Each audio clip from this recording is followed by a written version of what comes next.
My name is Husker and I've got an opinion. Here is a Walther PDP with irons rear. I like this configuration, I like this gun. It is a little bit snappy, as people have reported. I'm going to go out and say that it's very much the same thing that I'm experiencing. There is a lot of snap, crackle, and pop with this guy. It's like snapping into a Slim Jim, only snapping into your wrists. But, good gun nonetheless. But we're not going to talk about the gun, we're going to talk about iron sight orientation. So this one has iron sights in the rear. And you're going to ask me, what do I know? All I have is a rear irons Walther PDP. Let's just set that down. I obviously can't talk about irons forward or no irons at all, because I clearly don't have them, right? Oh, so you do have something with front irons. Well, clearly you have no idea how no irons work. I have all three methods. So we're going to talk about each one little by little. Wow, I've got all three of what makes the world tick. So I've got the 320 M18, the PDP, and a Glock 17 Gen 5. This one's probably my favorite out of the three, to be honest, but that's a discussion for another video. However, we're going to talk about iron sight placement today. So, actually, you know what? Let's put these in order based on iron sight orientation. So we're going to do irons rear, irons forward, and no irons. So let's talk about irons rear first. So this is the one that's like most conventional, right?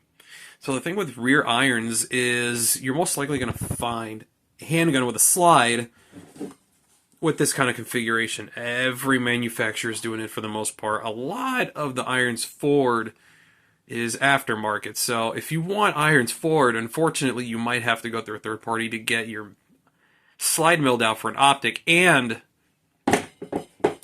your iron sight, like I had to do with this one.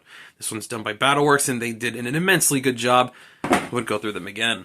So irons forward and irons rear. There's a great debate out there for some strange reason as to what is better. I don't know if there's particularly something that is better. I certainly know what I prefer, but I mean, everybody's eyes are different, everybody's preferences are different. The people who are in favor of rear irons, I understand their point. There's less sight obstruction up front. There's really nothing at all up front that is blocking your view, which is certainly true. But let me tell you why I like irons forward.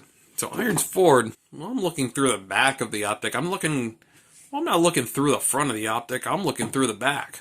So I have less obstruction here, and I don't have as much stuff as close to my face as I would if I had this. Well, for the longest time, I was rocking that same mindset. Of course, the less obstruction, the better. That's certainly true. However, with irons rear, depending on your profile of co-witnessing, this could block off a little bit, if not most of your dot. And look, this is blocking about half my sight picture here because this is an absolute co-witness.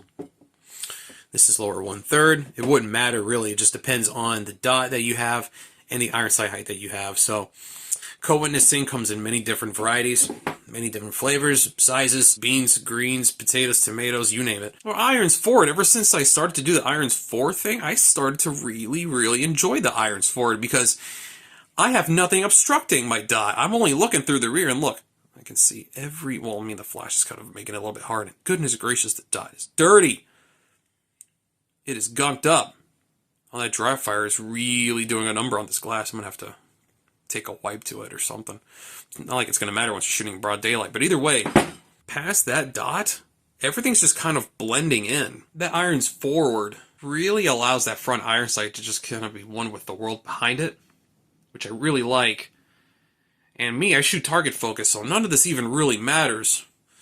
But I suppose having this further away from my face, tucked away in front of the optic, makes it so where I have less obstruction in my face. The less stuff that I have in my face, the better. Now, some people might say, well, if that's the case, you might as well just go with no irons at all. And of course, this does have an iron sight on the front, but this being an M18, specifically the commercial variant, I have to lose my rear iron sight to run the Romeo 1 Pro.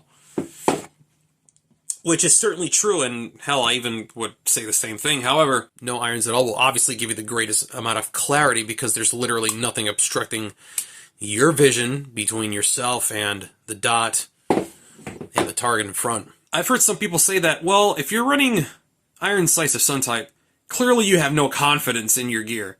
You should check your gear. Well, I carry an impact wrench in my car. Does that mean that I have no confidence in the tires that I bought? I wear a seatbelt. Do I not have the confidence in my ability to drive a car properly? You guys ever thought about, well, I don't know, sometimes failures are completely externalized and it has nothing to do with the merits of what you purchased or what you decide to run? Sometimes these choices aren't made for you. So I like having a failsafe.